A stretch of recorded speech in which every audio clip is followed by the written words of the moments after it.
In today's show, we discuss Bob Lazar. Is he speaking the truth, or is it an elaborate hoax about UFOs and Area 51? And now, the TNT Talk Show, daring to go where other podcasts fear to tread.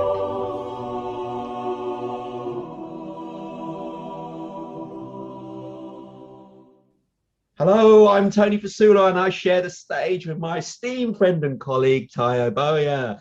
Tayo, hello, my friend. Once again, I hope you are keeping safe and well. Yeah, I guess. What the hell? Hi, Hi, Tony. How are you, sir? I'm super good at living the dream. Aren't you just? My positive demeanor shines through, but you bring all our audience members down. Come on, be smiley. I must say that this morning I find your enthusiasm quite infectious and totally sickening.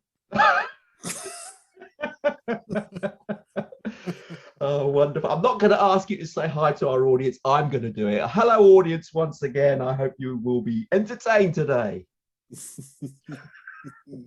I'm keeping stum. I know. Right, let's move on. In today's show, we discuss another one of our popular Dynamite conspiracy topics. And today it's about a chap called Bob Lazar.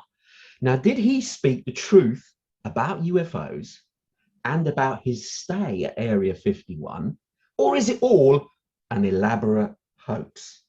Now, to help Ty and I talk about this topic, we actually have a very special guest with us. He's been quite quiet, but he's here with us. His name is Tony Buck. And let me give you a little introduction about Tony. Tony is a ufologist and a studier of UFO phenomenon. Can't even say that word, phenomenon, for more than 40 years. Now, he's been to hundreds of events around the world, and he's spoken on this very subject on many occasions. And he's also due to be at the World UFO Congress in Barcelona later this year.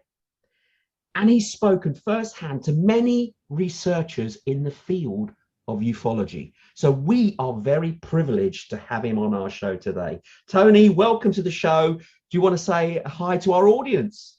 Thank you. And yes, hi to everybody, and hi to you two guys as well. Thank you. Tony. Brilliant. Lovely to have you on our show. Now, Tayo, before I ask Tony to talk a little bit more about Bob Lazar, I'm going to ask you first off, do you know anything about Bob Lazar? Well, I didn't. I didn't know anything about a lot of this stuff, as you very well know. I didn't know about Phil Schneider. I never heard of him. I didn't know about Bob Lazar. And I never even heard of Tony Buck. And I only know these people because you've mentioned them. Yeah. I've had a little look at Bob Lazar just to find out what the story was, knowing that we were going to be doing this show today. But I didn't want to go too far into it because I wanted to hear from Tony. So all I know about Bob Lazar is that he's made some claims, which to me, on the surface, seem to be a little fantastical. And he is a hard man to get a hold of because you said we couldn't get him on the show. That's it. Yeah, unlikely to get him on the show. Right. But we've got someone equally as good, Tony Buck. So Tony, do you want to enlighten our audience who may be a bit stumped like Tayo, never heard of Bob, don't know what he's about or what he even claimed to have said? So over to you, sir. Thank you. Well, Bob Lazar is a bit of a flamboyant character in himself. And I must confess right from the get-go that I'm not an expert on Bob Lazar, but I do know some facts that doesn't very often get put out in the media.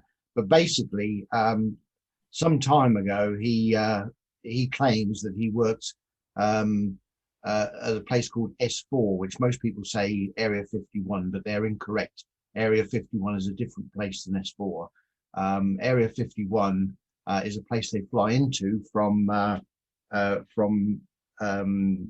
Las Vegas, and McLaren Airport. They take a flight. Anybody can see the planes there. They're called Janet Airlines, and they only fly into Area 51. So Bob Lazar would have flown every day into Area 51, but he was transported to S4, which is a totally different area. And there he claims he worked on recovered flying saucers, or in his case, one flying saucer. And then he left, and he took some friends to see some of these saucers in flight on the outskirts of Area 51 and S4, and they all saw these saucers. And then he basically got the sack, and he was threatened, and he went to KLAS television in Las Vegas, and he gave an interview all about what he did under a pseudonym of Dennis. And that's basically it. The rest of it is basically him doing a few interviews, because as you've discovered, it's not easy to get hold of him. And Bob Lazar has never sourced publicity other than the first KLS television interview. Apart from that, he's never sourced any of these interviews with him. People have sourced him out, and he's very reluctant to do interviews. So he's never gained from this. There's no monetary gain for him. He's never had monetary gain. But in a nutshell, that's the story about Bob Lazar. Wow. Wow. Okay. So the fact that you've said that he's worked there, fine. That's his word. I don't know whether there's evidence to show that he worked there, whether you could even find evidence at Area 51 of anyone even working there, or the place even existed up until a few years ago. So we can't probably corroborate that. See, we need to find out whether or not he did work there for definite. Whether we can find evidence of that, I'm not so sure. But if you say that he's actually had eyewitness colleagues who also saw the UFOs, I mean, did he see, how close did they get? How did they see them? Did they see him take off, land, or was it lights in the sky? What do his friends, who he says he's shown the UFOs, also say on this? He was probably a few miles away from where the craft were being flown. It was on a hill where you could overlook the airfield on Area 51. But since then, the government have encapsulated some more land, and now that hill that you could go up is no longer available to the public. So nobody can get where Bob Lazar took his friends to. I can't speak for all the friends. I don't know what the situation is whether they've all been approached, but I know that one was approached, and he admitted that he went there, but was reluctant to talk about it because of the sensitive nature, I guess. It's difficult to get any information about Area 51 and other areas around there because of how secret it is. It's like mega secret. Okay. Ty, you're hearing this now a little bit more detail. What's your initial thoughts? Do you think he's telling the truth, or? Well, I don't know enough to jump to that judgment yet. As you know, I am really skeptical about UFOs and such things anyway. I'm the skeptic on the show. Yeah. But I'm not the kind of person to jump to conclusions, I hope. I am a facts and evidence kind of man, so I'm prepared to give everybody a fair listen. My first question is about S4. This is the first I've ever heard of it. Never heard of it before. And that's a bit of a surprise. I've heard about Area 51. I'm just wondering if anyone has heard about S4 away from Bob Lazar. Is the only reason we've heard about S4 something that Bob Lazar has said, or have other people mentioned S4? Yes, the name of the guy eludes me at the moment, but somebody else came out separately who doesn't know Bob Lazar. He didn't work there with Bob Lazar, and said that this place S4 exists, and what was in the hangars. I think Bob Lazar said there was 9 different types of UFO in the hangars when he went there, but this other guy, whose name I can't think of at the moment, he said there was 5 craft when he was there, and so he's confirmed that. Now, the presenter on KLS television in the early days, he phoned up Area 51 and said he's trying to confirm whether there is a place called S4. And then, and it's on tape, so anybody can hear it, they admitted there was an S4. Although in more recent times, he's tried to get them to admit the same thing. And they just said to their knowledge, there is no S4. So now they're saying there isn't, but he has a tape recording of them in the past saying there is an S4. So I think it's without doubt there is an S4 because the military on the base actually said there was.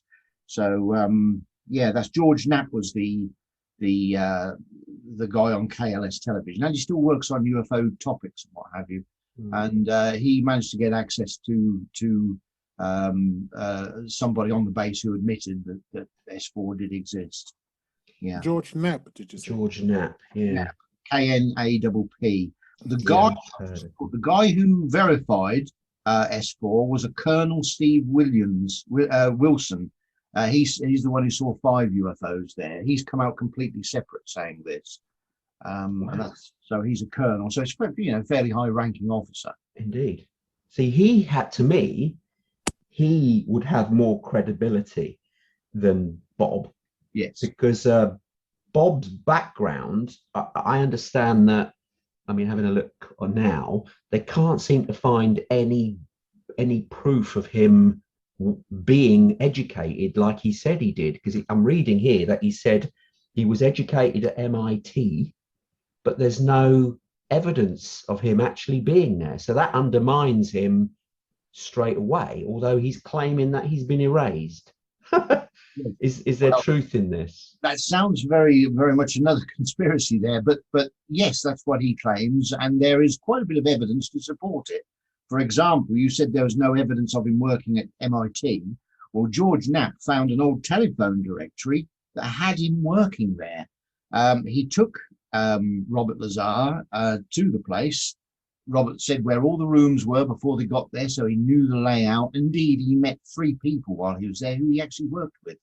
So I think there's no shadow of doubt in my mind, anyway, that he did work there. It's just that most of the evidence has been erased, and it sounds very James Bond, but I think they're very capable of that sort of thing. See, that in itself, sorry, I'm jumping in here, but that to me, if there is no evidence of him being there, but there's video evidence of Bob actually going into MIT, meeting people he knew, that's very difficult to be staged. So that to me adds credence to the fact that maybe what he was originally telling in his first statement is something that powers that be are trying to hide from the public. So they're trying to discredit him by erasing his background. So his story is no longer deemed as truthful. He's like a kook making it all up. But if someone is trying to delete his background, that adds further suspicion. You think, well, why would they do that? That's interesting. So what's your view? Do you think that's something that adds value to his case? Or I'm interested in that because that's the kind of evidence that I really like. It's solid evidence. I would like to see the telephone directory for myself, or at least find out a little bit more about this George Knapp who's got these pieces of evidence, and see them for myself and try to confirm them away from George Knapp. How I do that, I haven't the full guess, but it is something that one can actually start working towards. I missed the name of the colonel. Now he's an interesting Colonel Steve Wilson. I've got here. Steve Wilson. Now I don't know if it is possible to go back and look at records of military personnel. I think it was possible at one time, but I don't know if it is still possible. I doubt whether they'll show he worked at Area 51. No, just know if it was actually a true colonel. Yes. Unlike Colonel Sanders. Just wanted to know. Yeah, not quite the same KFC. Not quite the same. Not quite the but same. yeah. I wanted to know if it's a true colonel. So well known. I think if you even do a Google, you'll find him. So okay. Yeah. And no one has called him out and said you were never in the military or anything like that. Not that I'm aware of, but I don't know the details there. That's all I know, really. It has to be said. I mean, in my mind, there are 8 pieces of not necessarily evidence, but areas what should be considered in his favor. For example, nobody would have known the place was called Area 51, let alone the S4, which you guys have said you weren't aware of, if it weren't for Bob Lazar. He brought out these names, and they've subsequently been proven to be the case. So he must have had inside information somewhere along the line to even know that it's called Area 51 and S4. He's also mentions a chemical element, which excuse my ignorance, but I think it's something to do with nuclear fusion. It's element 115. There was a number on the periodic scale, but they couldn't prove it exists. Well, he was talking about this years ago, 1988, and only recently, in the last couple of years, they've actually managed to make some of this this element 115. So he knew about that area. His name, as I've said, was in the old telephone directory, working at MIT. And one has to ask, because he's had a life of hell from the FBI and people standing outside his door, somebody shooting at him in his car, and various other things. Why has the FBI gone to such great lengths to shut him up if he's just a romancer, if he's just, let's say, somebody who's after a bit of fame, their 5 minutes of fame or whatever? Why have the FBI spent years of harassing this man, which they have? It has to be said, he doesn't help himself, because he recently got prosecuted, well, not recently, but a while ago, got prosecuted for, I can't remember the exact wording, but it was basically helping some prostitutes to set up a brothel. And really? Yeah. So he doesn't help himself, if you know what I mean. Yeah, but yeah. The facts. I mean, he knew when these test flights were taking place. He took his friends to see the craft. How would he know if he didn't work there at the time and just the right place, the only place you could go to see these craft? How would he know that? S4, as I've said, if it weren't for Robert Lazar, we wouldn't even know it existed. And basically, it's just a long tunnel facing a rock face, and they've got these doors that are all camouflaged to look like the rocks, and that's what the Steve Wilson said as well. And also this Bob Lazar, he hasn't embroidered on his story since the early 1980s when he came out with it. Everything is exactly the same.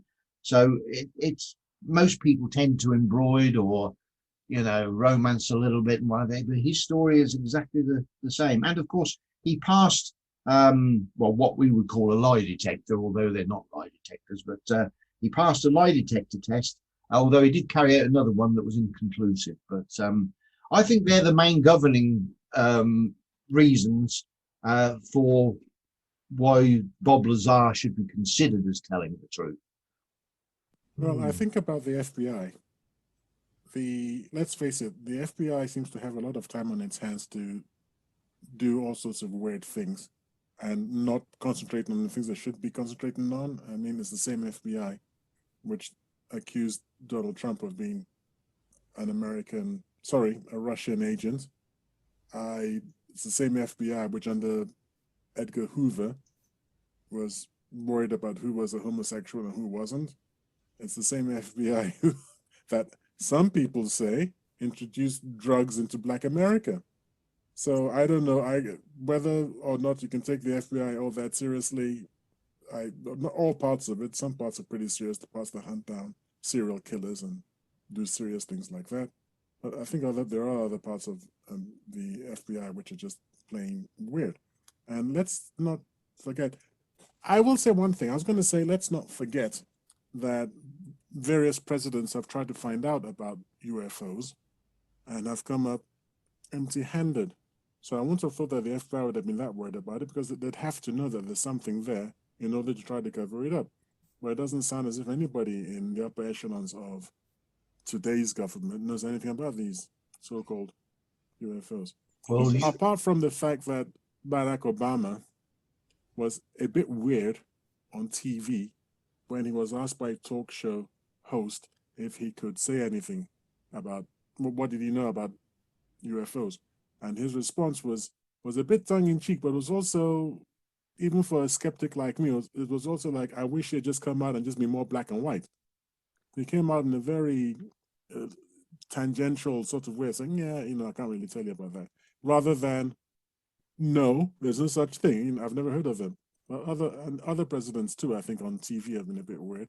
Isn't there a reason for that, though? Is it like a need to know basis, and even the presidents don't know what goes on in these black projects, black I ops wouldn't go projects? that far. I'm just saying right now that it's unfortunate that he didn't just come out and just give us a bold no or a bold yes. His answer could lead to more speculation than it has to. All I'm trying to say is if you take it that even the president doesn't know, I wouldn't expect anybody in the FBI to know either. The original people would have died and moved on, I would have thought, and no one would be worried about Bob Lazar because everything would have disappeared. Like you can't confirm he was at MIT. You can't confirm he was at MIT. You can't really confirm his story. That's it. Why would people be standing outside his door? Why would they be shooting at his tires or whatever? If he's helping prostitutes to set up a brothel, what else was he doing? How is he making a living? You can't tell what kind of things people get into. It has to be said that the prostitution itself in and around Las Vegas is not illegal. I think it was something else they pinned on him, which was related to it. Right. All I'm trying to say is I don't know if he's not working with MIT, not working. I don't know how he's making his money from day to day, and if he's helping prostitutes set up a brothel, goodness alone knows what else he's gotten himself into. He's working in another lab at the moment. What I'm reading here.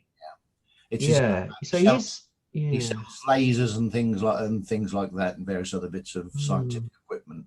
Oh, right. So he's actually gainfully employed. Yeah, he's employed. Yes, he's not making any money from this by the looks of it. He's actually got a normal job in a lab. So clearly he has got some technical ability for him to work in a lab. So that in itself adds credence to his claim that he's got some sort of scientific or physics-based background if he's actually doing that now. So it's not clear exactly what he's doing. Tony Buck. Yes. Has the US government actually denied, have they put out a statement saying this Bob Lazar is numpty, is an idiot, and nobody should listen to him? No, not to my knowledge. Yes. There's no. I was wondering about that too. Yeah. They didn't actually come out and say he's talking a load of hogwash. No, but they don't with a lot of these sort of people. They don't make any comments. I think they're trying to de-escalate everything. As soon as they get involved with it, they're as they found out with the Roswell incident. As soon as they get involved in it, it just goes on, and they have to make another lie to cover another lie, and it just gets out of control. So I think they just forget about it and just pressurize people not to talk about things. That's okay. I mean, Bob's experience and what he's saying is that he actually, I'm reading here as we speak, he's saying he worked at S4 and he was working on this isotope 115, which Tony Buck has already said wasn't even around, but it is now. It's actually called Moscovium. Yeah. So they've discovered it in Moscow, or created it, apologies, not discovered, it's created in a lab called Moscovium 115. However, it has got a half-life, or whatever it's called for a radioactive particle, of milliseconds. So, and it's very heavy, super heavy, lab-made, and very radioactive. Now, reading on what Bob is saying, he was saying that this was really stable. Yeah. Whereas now they're saying that this particle, element 115, isn't stable. So this goes against what Bob actually said about element 115. Although I must say, Bob is not a particle physicist. So his knowledge is not from an expert's point of view. It's just someone working with that item. Because he said it was used for the propulsion system of the actual devices of the UFOs. I'm sure you two guys possibly agree that physics and science doesn't stand still. So we're looking at this element as we see it today. Now, if these supposed alien and alien craft are real, then they must be hundreds, if not thousands of years in front of us. And who's to say they haven't stabilized this element? But I was just going to say that myself. That's a strong argument, because perhaps what they're trying to do is to mimic whatever technology, supposed technology, these aliens, supposed aliens, have been able to create. So that's not a strong argument at all. That doesn't In fact, persuade me. this to me actually, in a way, also verifies what he said, because he was talking about element 115 before it even existed and before it was even sort of discovered or made. In this case, it's actually been made. So from my schoolboy chemistry, the periodic table goes up and up and up and up, and you have some elements that are on the periodic table which we haven't found yet. And as the universe gets older, of course, a lot of these things have got short half-lives, so they disappear. They're not there any longer. Yeah, it's one of the arguments for an old Earth, for an old universe, by the way, Tony, which you'd be happy to know. Yeah. Okay. On the other hand, there are some other elements that should have all gone by now, and they're still around. So it's You got me. That's for another show. It swings and roundabouts with that. Indeed. But no, I mean, we do know of, theoretically, that these elements are meant to be there. So it's possible to just come up with that. You don't have to be a genius. It could be any science fiction writer would come up with such a thing and say, we found this element which is on the periodic table. There's a similar situation in the film Evolution with David Duchovny in it, where they find, he's explaining that there are these elements which are not on the periodic table, but you can find them. You can theorize that they will be found. Okay. Okay. So going back to Bob Lazar, I would like to ask Tony Buck, what do you consider to be the strongest evidence that backs up what Bob Lazar is saying? Well, there isn't a great deal really, other than the 8 examples I gave a little while ago. I mean, I suppose the element 115 is pretty outstanding. The fact that they did find an old telephone directory that did have him working at MIT, and he knew where all these test flights were taking place, and nobody would have known that. In actual fact, it's very difficult to get to that hill, or it was. It's impossible now, but so I don't know. I can see both sides of the argument. I'm not pro Bob Lazar, but I tend to lean. I'm on a knife edge, and I tend to lean toward believing him, to be honest. Okay. Have you heard of an Elliot Elizondo or Luis Elizondo? Luis Elizondo, yes. Sorry, what was the question? Have you heard of him, Luis? Yes. In actual fact, I'm concluding a 6-hour talk, which I'm talking about the whole subject, and it's going to be split over 3 2-hour sessions, and he features quite heavily on that. Oh wow! For a benefit of our audience, seeing as on the same theme, is he more credible in your view than Bob, or do they share similar stories, or what's the relationship? Well, as a skeptic, for me, he is. Nobody is skeptic. As a skeptic, nobody is credible, but he is more credible because he had an official position studying UFOs, or what he calls UAPs. And I'd like to ask Bob about that. There's a question that I've been itching to ask. Why have we suddenly switched to UAPs? But let me just finish speaking about Luis Elizondo. Apparently, he worked for the government, the US government, in an official capacity studying these things. So to me, that gives him gravitas that nobody else has. I agree. Yeah. So Bob, do you know him? Do you have more on Luis Elizondo? Is it, how do you pronounce his name? Luis Elizondo. Elizondo. Okay. Yeah. Luis Elizondo. But he has more credibility purely because he actually was put in a position by the government to study UFOs generally. Exactly. And So He's what's he done? Why does it make him famous? Well, he was part of this team that where he was unsatisfied with the rate that the American government, was releasing information. So he went out and joined forces with another bunch of guys, all of which had credibility similar to him, and they started releasing a lot of this stuff. So that's where he comes from, really. Releasing this stuff? What do you mean by releasing? Well, releasing some stuff that they managed to get hold of. I mean, I'm sure if they're left the jobs now, their security clearances are probably different than they were. But for instance, almost everybody's heard of the Tic Tac instances with the 3 aircraft.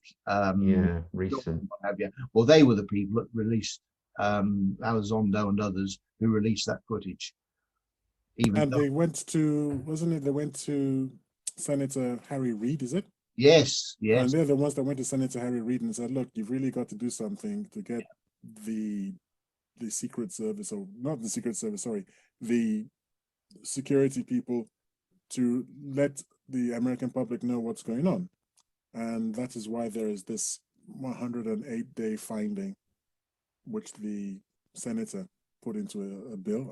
I think he put it into a bill under Donald Trump. And the 108 days comes to an end. Is it in September? Yeah. And they've been given 108 days to actually stump up the information.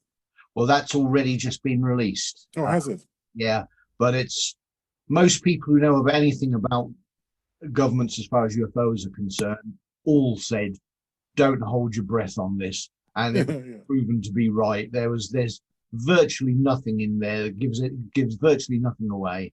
There's supposed to be some supplementary documents released at a later date, but if they've got this stuff, which I believe they have, they're going to hang on to it, to the very, very last moment. Okay. But why? Can I make a point about that? I think I know why. This is just my personal information about all this. Why are governments around the world generally, if they have examples or they have whistleblowers like Luis Elizondo, Bob Lazar, recently as well, Dr. Stephen Greer as well, why is it where these people who come forward explaining about UFOs and saying, look, we are being visited by aliens, why does the government suppress this and ridicule them and never ever want to admit it? Because if you think about it logically, if you were the president or the leader of a country and you can't properly explain where we have beings, if this is what they are, coming into our atmosphere from wherever beyond our capabilities of intelligence, propulsion, the way they come in, is it direct? Is it using a phased where they phase in and out? We don't know. How do they appear here? And there's also evidence where these craft have been hovering over nuclear facilities and disarming them at will. That makes us as a society weak. We don't know what these things are. So the general public hearing this will feel overwhelmed, and majority of people will panic, don't know how to respond. There's also then a question mark on world religions, because a lot of world faiths rely on the fact that there's only one being, deity, who has created us here, where then that throws that in doubt.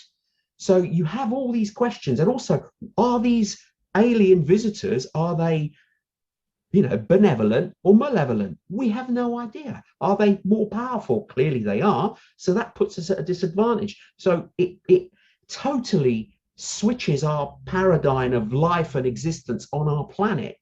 If we are then having to admit, hold on, guys, we've been hiding all along. We've got UFO visitors. We know they're there. They're more intelligent than us. They're more powerful than us. And there's nothing we can really do about it. They're going to hide this stuff, aren't they? They don't want it to get out to the public domain in proof. You can't all of a sudden, oh, by the way, here's a UFO craft. we'll parade it on national telly. Here you go. You can see what it's made of. The creatures inside are really small or whatever they are. I mean, it puts the fear in people even now, just acknowledging the fact that there could be extraterrestrial life visiting our planet. So for the governments to admit it, it would be a disaster as far as they're concerned. I agree 100% with everything you've said, but there is another aside to this as well.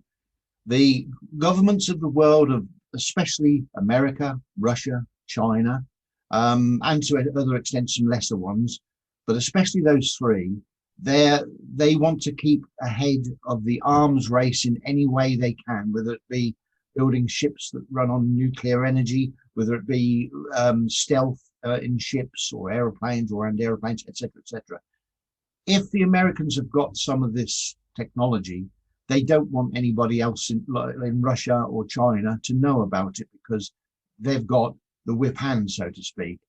But it has to be said that Russia, it's fairly certain, have got their own UFOs as well, but that's another story. So that's the other side of this as well. There is the fear of what the public are going to think, but there's also the arms race as well. You know, they've got the whip hand while they've got the UFOs. I would like to come in as an opposing voice to ask what I see as some serious questions. First of all, if these are advanced beings with advanced technology, doesn't anybody find it a bit peculiar that their crash rate is kind of high? I mean, we've sent spacecraft to other planets, and we seem to be able to do that with our primitive technology, with far fewer crashes on these other planets than these aliens. I mean, with 5 to 9 spacecraft sources or UFOs or UFOs, whatever you want to call them, in what is it called, in S4, and if the Russians have them, then they seem to be singularly incompetent aliens. If we've had them since the 40s, how is it that even now, in 2021, we haven't any technology, none of these powers, be it America or Russia, how come they haven't leapfrogged us, technologically speaking, for their military, made a kind of discovery or whatever you want to call it, or an invention, which puts them at a different plane? If they've really had anti-gravity, wouldn't they have used it by now? What are they waiting for? Reversed engineered, you mean? Yeah. And managed to retrofit it with their own stuff. Because You maybe would have maybe it's damn hard. They don't have the elements in order to do it. Because we haven't seen anything that can't be explained. There's no military technology that we can't explain. So how come? Well, Philip Corso, who was a colonel, he was an intelligence guy, and he ended up having several years in the White House. And his job was to, and he's actually written a book about him, and the guy's dead now, unfortunately, but he's written a book all about it, many interviews. His job was to take elements of these sources, give them to the corporations and say, find out what you can from this, use it for your own good, but let us have something back for our military and what have you. And that's how they've been working this since the 1940s. And according to him, the integrated circuit, fiber optics, lasers, and various other things came about because of that. He said, think how far we've advanced since the Second World War. He said, but Second World War, 200 years previous, very little happened apart from there was the Industrial Revolution, but, everything else was more or less the same. People riding horses and carts and things like that. And yet here we are in 50 years. We've gone from how we were in the Second World War, more or less, to today when everybody's got a computer, a phone, a camera, and everything in the palm of their hand, which is like Star Trek. We do have the technology given to us, but in a roundabout way, so nobody knows. According to Philip Corso, that is. And there must have been critics of that. I always look to what the critics say. I mean, if I look into it, I'll probably my first instinct is, lasers and whatnot were spoken about by Einstein and people like that. Yeah. Back in the day. No, I said they spoke about them because they theorized that it was possible. So theoretically, we've known that, speaking about lasers anyway, that back in those days, people were saying that they weren't able to create the equipment, but the theory was there.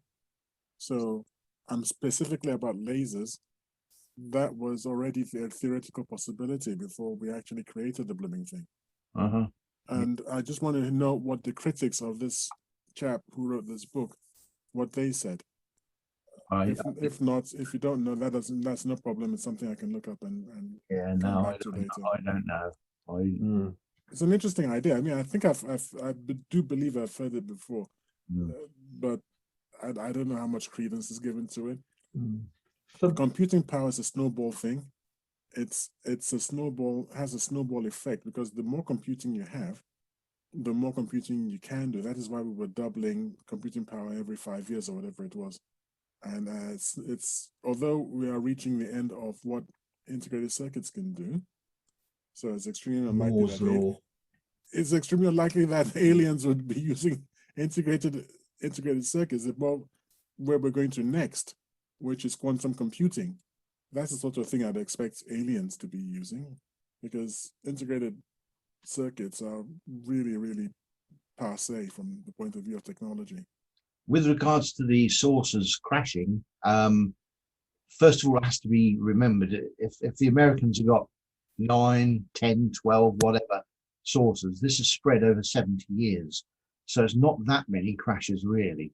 And the same with the Russians and possibly the Chinese. Chinese, it's difficult to get much information out of there, but so it's not really that many. But it's believed that the early crashes were due to radar, which was a lot wider bandwidth than what it is now, and it was just wiping the controls out on the saucers, causing them to crash, allegedly. So I mean, are these actual crashes, or are they where they've been brought down by our technology? So we have these UFOs are not all empowering, technology beyond our understanding. We have some capability against them, hence their, how can I say, are the aliens, if they're in UFO craft, are they wary of humans? Do they believe that we have technology that can affect them in a negative way? So they're a bit wary of us, as well as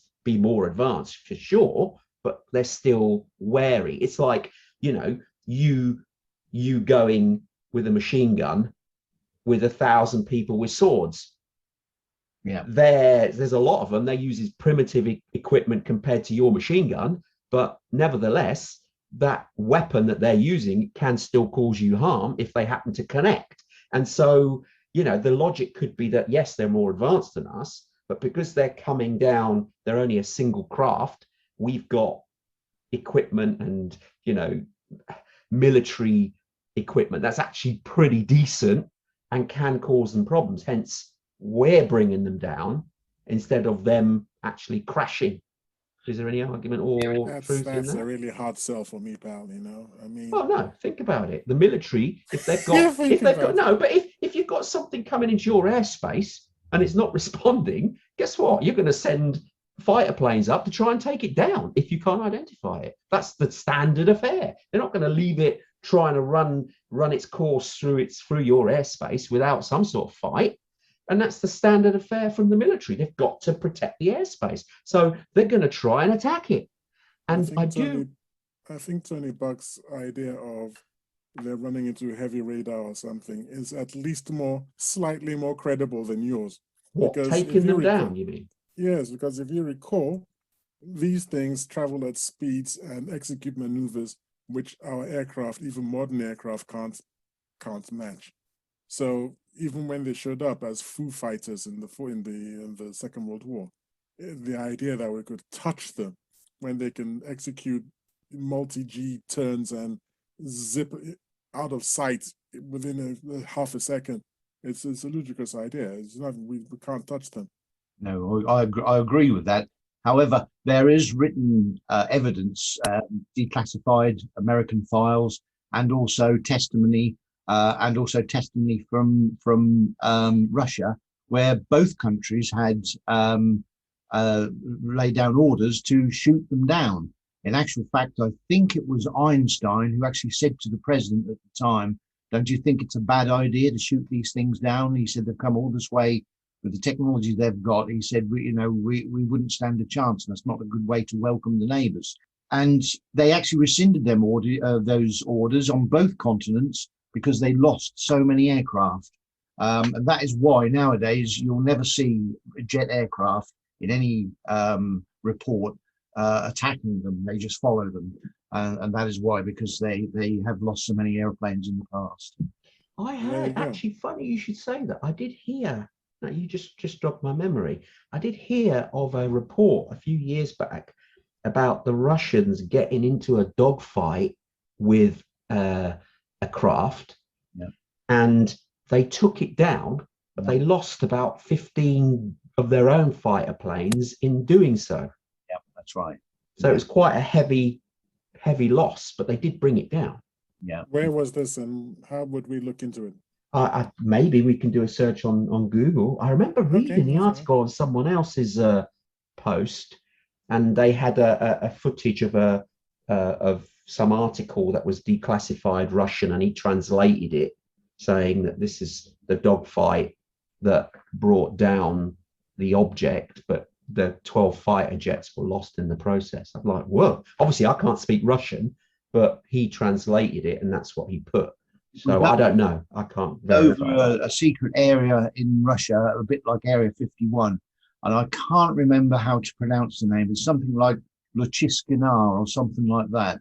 And according to what I know, or what I'm aware of, there wasn't 15 jets, but there were their own casualties. They did lose jets, but I didn't think it was as many as 15, but I may be wrong there.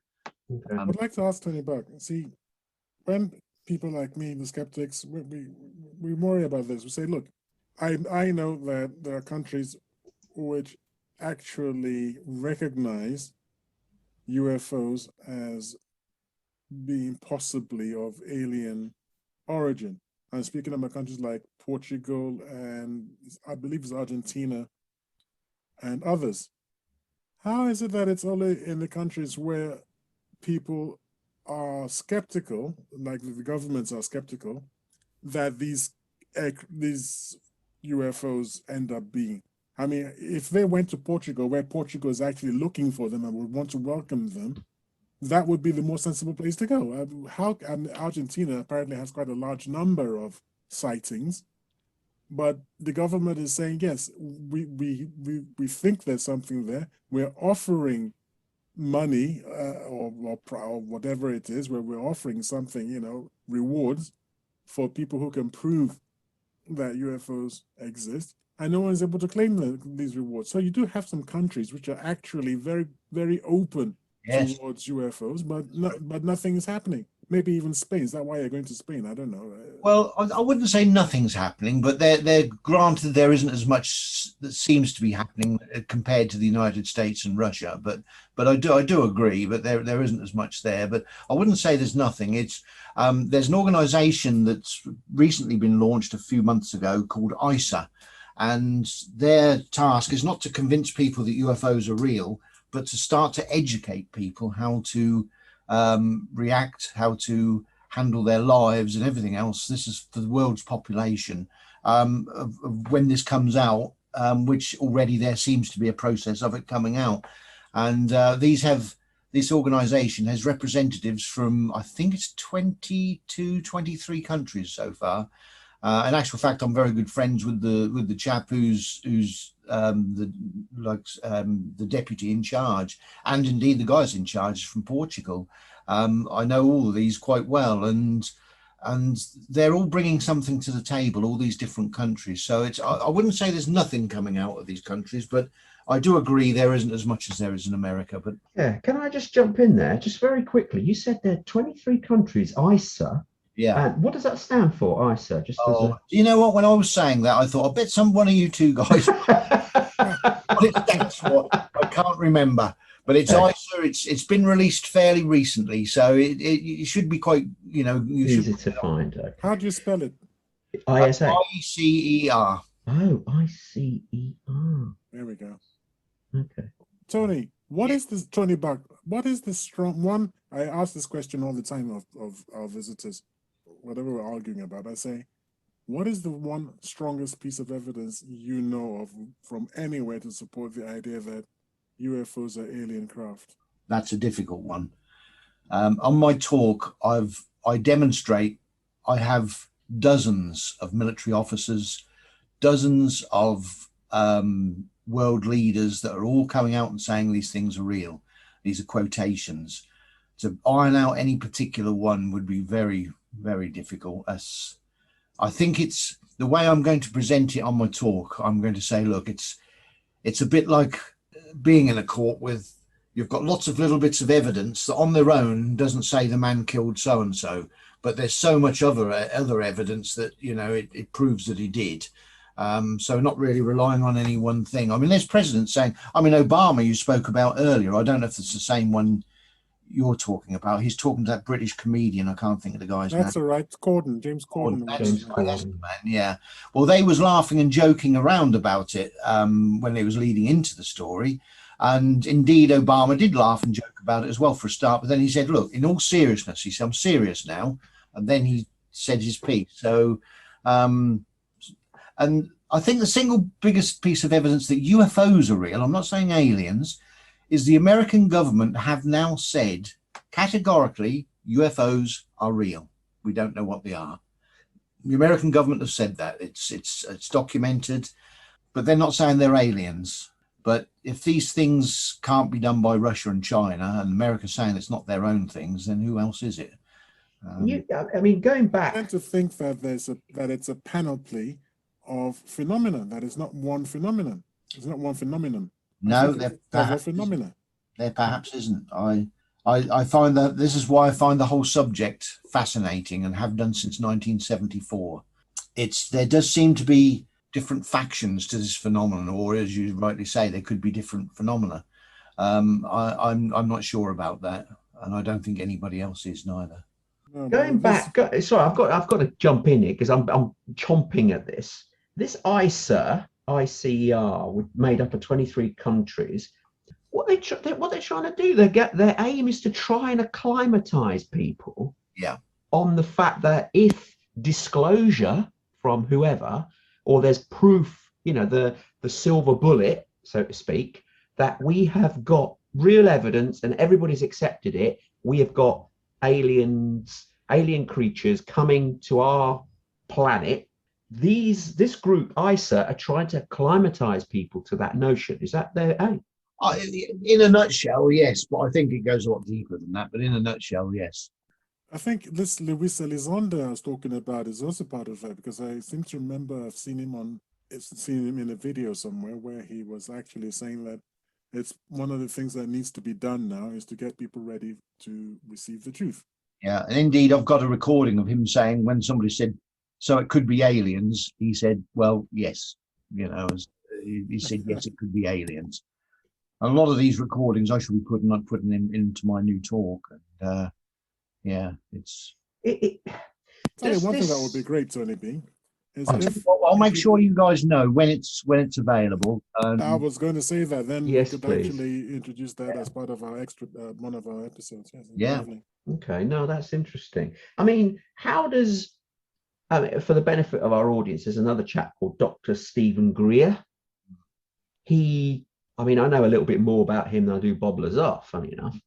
Dr. Stephen Greer is on the similar plane, and please jump in, Tony, if I'm talking nonsense here, but my understanding with Dr. Stephen Greer, of what I've read up about him, he got together a number of people in high profile positions in government, in the military, etc., to form a disclosure project.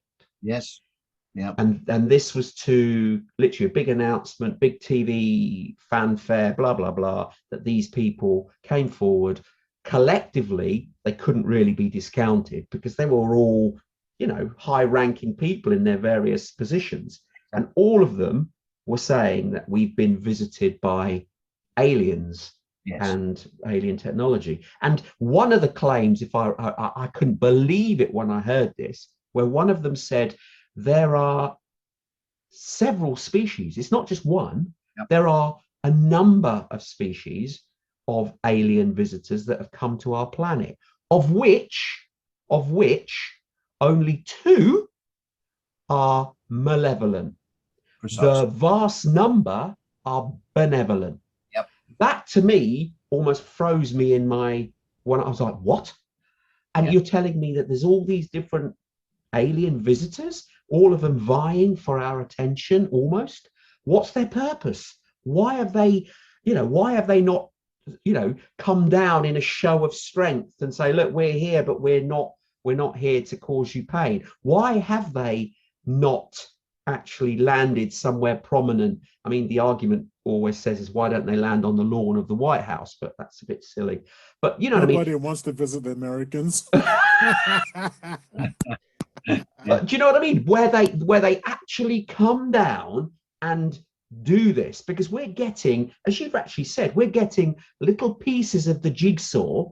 Exactly. In their own, they don't count for much, but together, collectively, they're forming this picture, which is almost becoming, you can't dismiss it any longer and go, well, actually, look, all these credible people, credible instances, this bit of information here, this other person saying a similar thing, it can't be dismissed as mass hysteria, mass delusion, mass whatever it is. It's got to be some credibility in all these people coming up with these points. Well, I actually the jigsaw analogy in my talk at the beginning, and that's exactly what I'm saying there, what you've just said, Tony. Yeah, it has to be said that it depends who you believe and what evidence you've looked at. And I've looked at an awful amount over the years. It's basically run my life, this subject. And it does seem like there are benevolent and malevolent beings. And it's easy to say, well, why don't they just come and blast the heck out of Earth and take us over? Well, it does seem almost like planetary acquisition by some of these groups is the target. And they're doing it by stealth. They're doing it by abducting people and planting them with stuff. And I have plenty of evidence. I mean, we have people in our group that's got implants, that has memories of being taken up and all sorts of things. They've got implants, what, physical items in their bodies? Yeah. Yeah. See, something like that, evidence-wise, would be, shocking. So why are they not being checked? Why are not, people take these implants out and study them and see whether they're actually genuine, or is it just a fragment of a bit of wood or stone that they picked up on their journey? Yeah, well, stones and bits you pick up is fine, but there's usually an entry point when they come in and there's like a scar or you can see where they've entered. Well, a lot of these is no entry point whatsoever. A guy called Roger Lear, Dr. Roger Lear, here again, the guy's dead now, but he conducted, I don't know if it's 17 or 20 extractions where he took these things out, and they were fascinating. They were made of what looked like meteor metals, but these things had like little strings going from them. They were connecting to our nervous system, and he's got it all on video. I mean, Dr. Roger Lear, the guy's name is, and anybody can go there.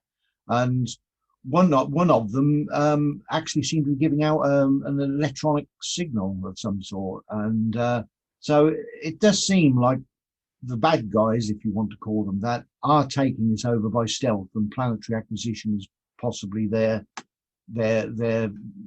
goal. But there are some good guys as well that's supposed to be helping us, and I think this is the reason that we're not being told about them, because I think the subject is more frightening than what people think. The chap who does these operations is actually on video, as you rightly said. And Yeah. I came across those videos a couple of years ago, and I got excited. But I always, like I did earlier, I straight away go and find critics. And the critics of this guy's critics poo-pooed everything. And because I believe that the sample you're talking about, the one where the filaments spread out from the object, that was sent to a couple of labs, and they came back and said, no, it was, I mean, they just gave rational explanations for them, which had nothing to do with aliens. And then I got less excited by everything. So this is the problem, that there isn't a smoking gun where we can look at it and go, I can't explain that.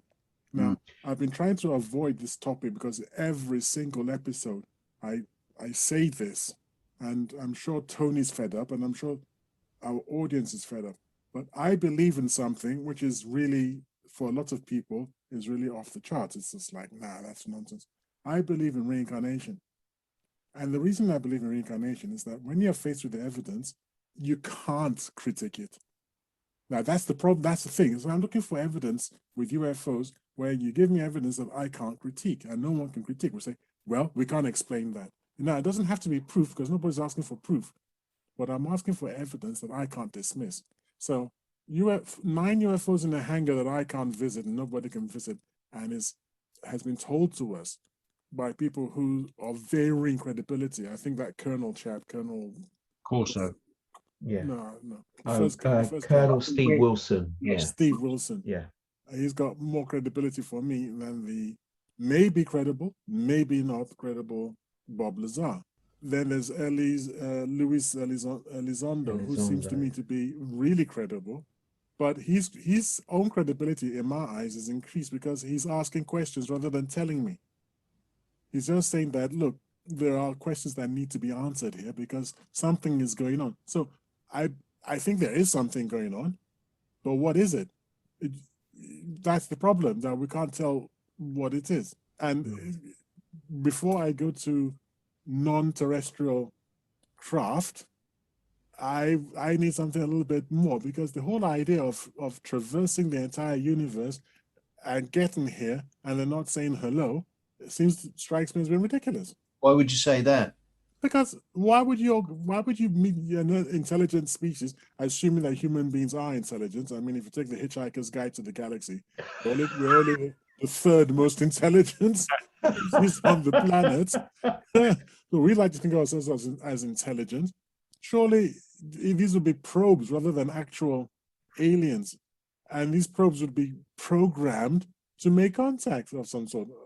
I don't know why they'd be hiding, especially when they first arrived, because the first references to UFOs were back with the Mayans and with Israelites, when people talk about Daniel's spinning wheel of fire. Yes, yeah. So in those days they had nothing to fear. There's no radar, no nothing. They could have easily have made contact and let us know that they're there, and maybe prepared us for a time when they'd come back and say hello properly. There are too many questions. The more you go into it, the more questions you have, not the fewer. And that to me is this is what makes it exciting for a lot of people. Well, yes. It's the mystery, you see, isn't it? I mean, personally, I don't need to see any evidence whatsoever to believe, because I've seen a UFO myself very close up. Oh, so, wow. So, you've got to elaborate on that now, Tony. Come on, what do you mean? What happened? When? How? Go on. The two Tonys then have both. Yeah, I have, but that's another story. Go on. I'll try to keep it brief. It happened in 1974, which is where my interest came from. I was looking after my parents' bungalow one evening. We was using solid fuel as central heating, for the central heating. And they said, don't let the fire go out. We want a warm house when we come back. And I was watching Dad's Army, fell asleep, and all of a sudden woke up, if you like, and thought, heavens, central heating. So I go out and there's just red embers on the bottom of the fire. So I rush outside. We used to have a bunker with coal in it, or coke, or whatever they called it in those days. I had this scuttle, and I bent down to scuttle it up, and everything went quiet. We lived beside a main road, and everything went quiet. And my ears went blocked as though he was landing in an aircraft, that sort of sensation. And I don't know why, but I stood up because all the hairs on my neck and on my body was sort of tingling like with electric charge. As I stood up, this thing was right in front of me. I don't know how big it was. It was dark. I was looking over fields, so there was nothing to gauge it by to get any sort of size. But at arm's length, it was size of a big man's fist opened up, I should think. About 9 inches, 10 inches tall, something like that. It was in the shape of a sort of an old-fashioned cornet cone, one of the smaller ones, or a spinning top, and it had 3 bobbles on the top and what looked like windows, but they might not have been, going around the top side. I looked just for a split second, thought about running in and trying to find a camera, because cameras weren't, on phones and what have you in those days. Decided not to, because I thought I'm going to miss this thing, and almost immediately it shot up into the sky to the size of a star and then went off diagonally. And that was the sum total of it all, really. But a lot of the feelings that I was having, with the ears, with the sound, with the tingling of the hair, and I got to find out many years later, after studying this for years and years, that they're all common traits as well. But essentially, that's my story. Yes, they are common traits of other people who've had close encounters. I believe that was a close encounter of the second kind. Am I correct? Yes, that's right. Yeah. Yes. Yeah. Interesting. It's captivated me. I've been searching for answers from that day to this, and indeed, this is what the 6-hour slideshow is all about. It's telling my children, not if anybody else can watch it, but I've done it for my children, so one day they can see how right or how wrong I managed to get this story. I'm putting all the pieces together and telling my story, what I think is going on. If people disagree with it, it's fine. It's just after 46 years, I think I have a bit more of a grasp on it than the average person. So you've got me now. You've got me, Tony. Come on. You've teased me with this. I can't let you get away with not saying anything on this, synopsis of this idea that you're putting together of what your conclusions are. You've got to give me some indication. Do you firmly believe we're being visited, and this disclosure that others have said is going to happen? We're going to embark on a new journey for human life, or is it just all fabricated? It's all a military debunking story, just a military equipment being created and worked on, and so they fabricate this UFO line just to confuse people and keep people distracted from what they're doing. You've got to elaborate on what you feel. There could be an element of that in there. It has to be said. Just like all paranormal activities, ghosts and all sorts of things, there are an awful amount of charlatans involved, and a lot of people spend their life trying to debunk people and find out if they're telling lies and all sorts. And it's quite distressing for me when somebody you think has been a good witness and has kept to the story and whatever, only to find out they've been lying and what have you. It's terrible. In a nutshell, what I'm saying is that we are and have been never alone on this planet. I think personally we were produced from apes by aliens. I think all through the prehistory years they were helping us. There's plenty of evidence. There's cave drawings that shows clearly spacemen and flying saucers. All through the ages of the Egyptians, the Mayans, the Aztecs, and as we said a little while ago, in the Middle East, in the Bible, and all the way through the Middle Ages, there's paintings, there's references, and all of these, or not all of them, but some will be demonstrated in my talk, right up to the present day. I've left out so much because we've already got the 6 hours. I've left out so much, but basically, I've come to the conclusion that at least there's two types or two camps of alien. Some are good, some are not. Some are better for us. Which ones are which is difficult to ascertain. I think there has been, and possibly, and I won't say probably, possibly still is, an alien war going on between these two factions. And there's plenty of evidence for that in Hindu texts from Egypt, right up to the Middle Ages when a battle was fought over Nuremberg.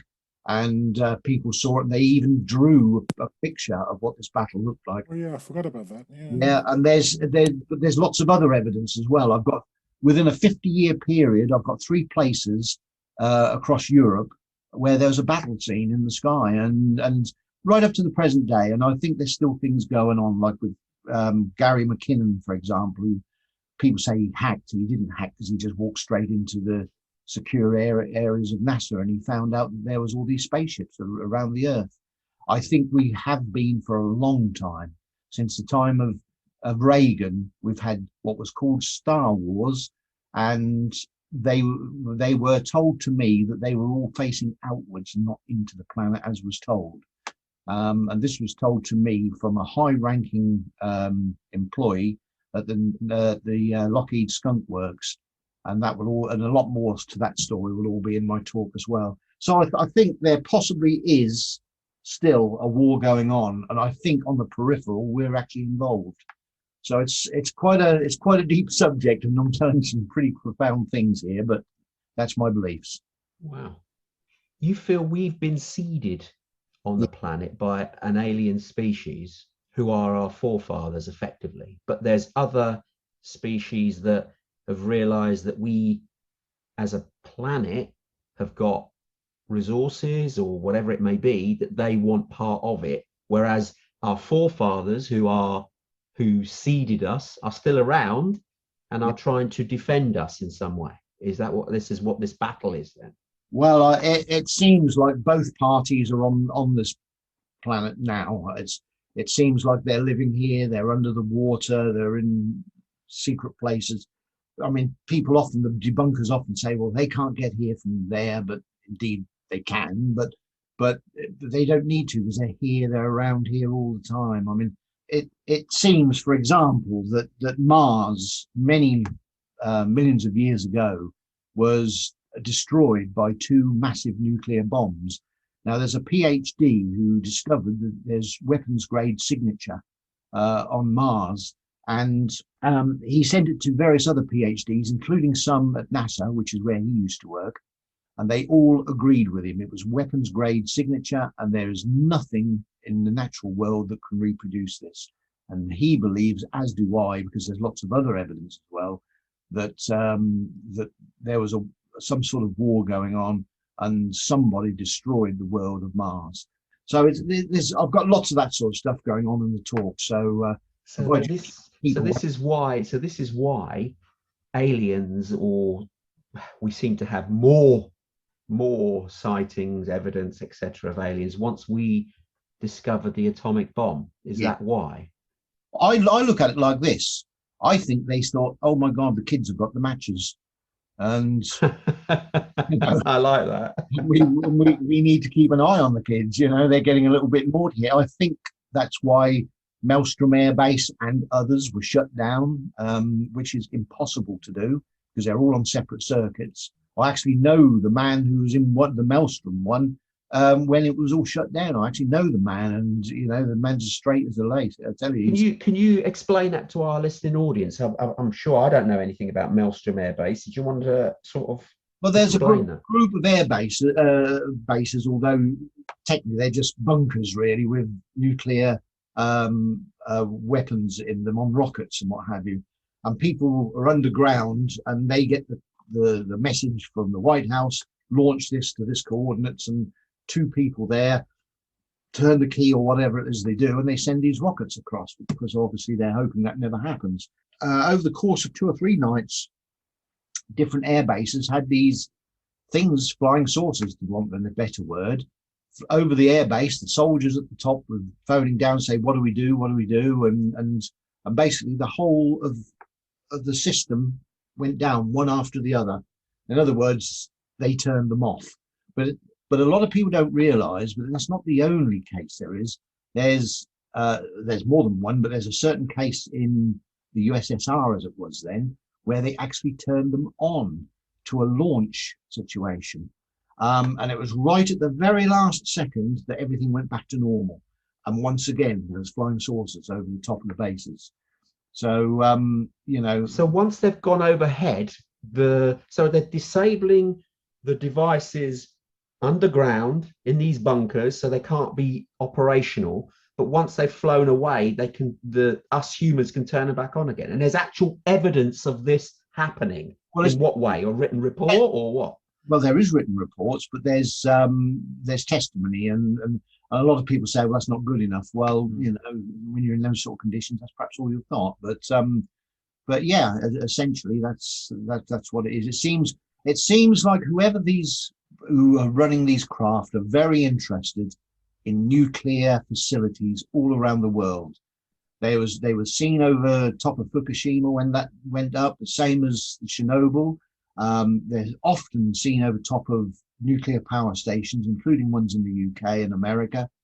They're often seen there, and indeed the event at the Woods in England, the Rendlesham. thank you. That was a nuclear bomb base, and nobody knew that at the time. And here they were shooting beams down into the nuclear base. I think personally they're just keeping an eye on what we're doing. We're the kids with the matches, if you like. That's what I think is going on. Wow. Wow. And there's a level of evidence, but it's probably not proof, you know. Yeah.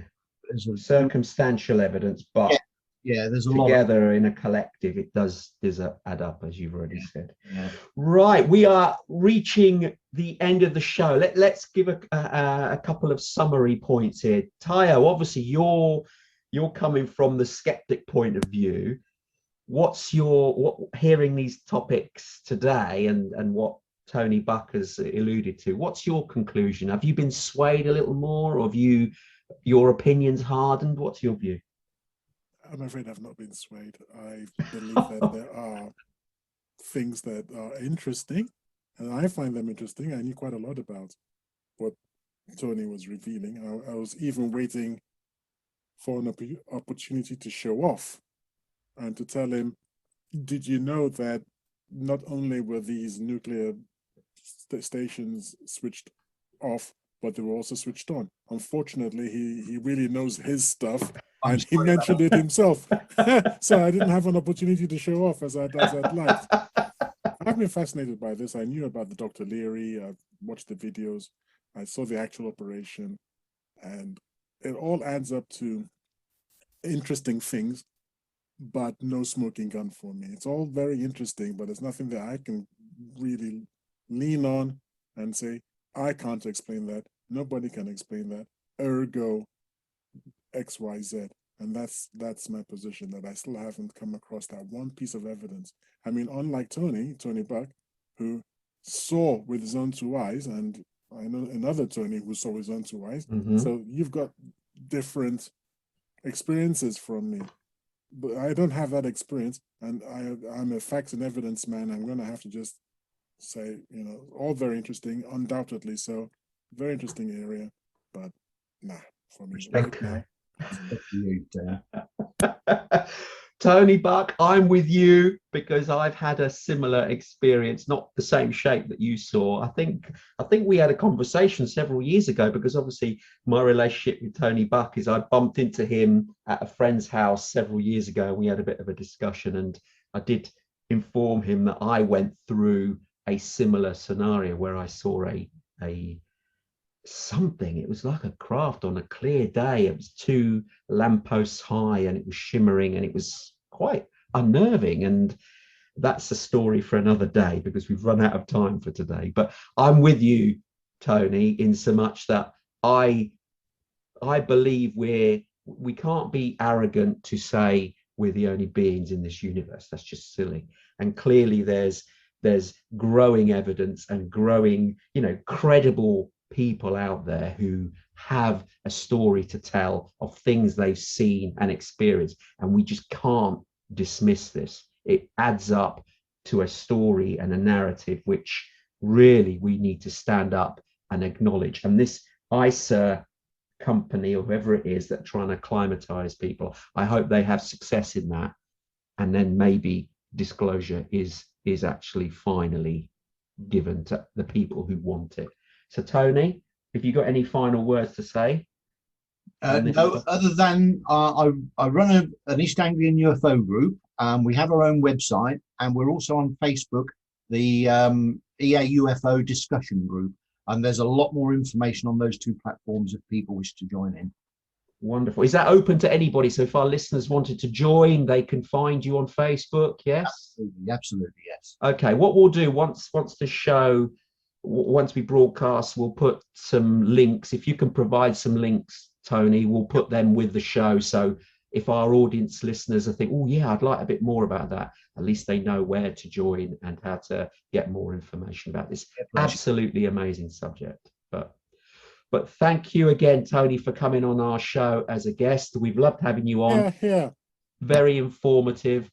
And you've reinforced my initial thoughts about aliens and UFOs. You've just taken it up to another level. So we really appreciate you coming on the show. Thank you for being on with us.